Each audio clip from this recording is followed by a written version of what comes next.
L'association Alinéa accueille depuis une quarantaine d'années les personnes les plus démunies sur l'agglomération lyonnaise.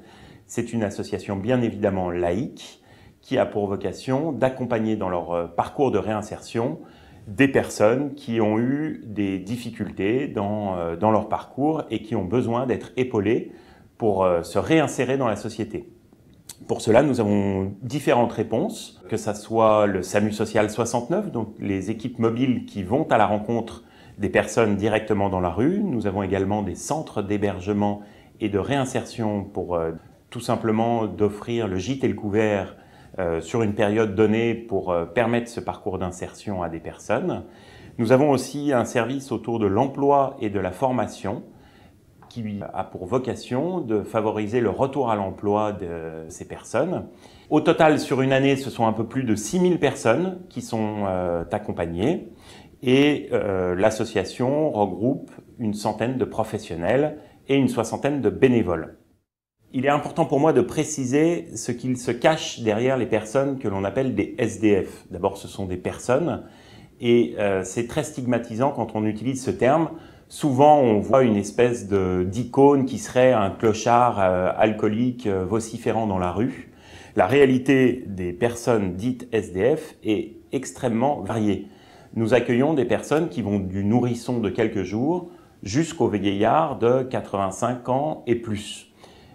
Et dans cette catégorie de personnes, on va retrouver aussi bien le grand marginal, qu'on appelait clochard avant, que le travailleur pauvre, que des accidentés de la vie parce qu'ils ont connu l'épreuve du chômage, de la maladie, de l'alcool, de la séparation. Et enfin, une dernière catégorie de personnes qui sont toutes les personnes qui connaissent un parcours migratoire et qui, au cours de ce parcours migratoire, ont besoin d'être protégées. Donc derrière, finalement, ce terme de SDF se cachent des réalités multiformes.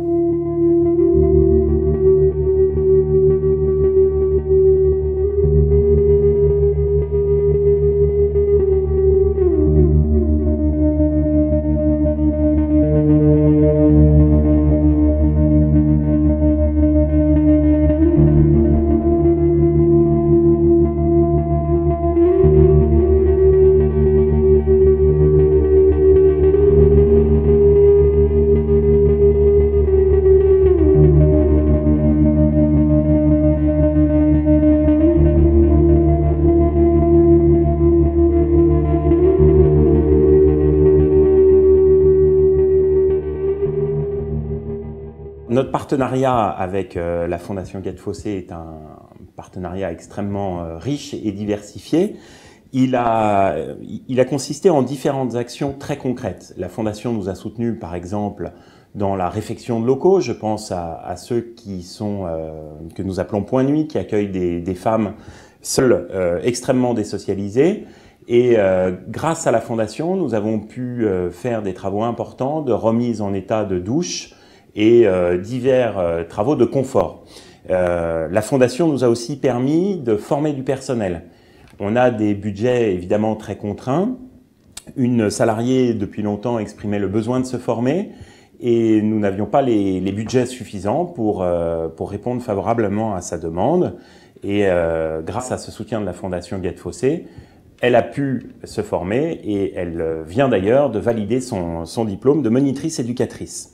Et puis la Fondation nous a également soutenus à travers la mise en place d'une expérimentation que nous avons appelée de bobologie. Donc nous avons mené cette expérimentation dans le centre d'hébergement d'urgence qui s'appelle Kléber, avec cet espace. Donc nous avons aménagé une structure modulaire pour répondre aux premiers soins finalement de personnes, dispenser à ces personnes leur traitement et pouvoir organiser dans cet espace-là des consultations.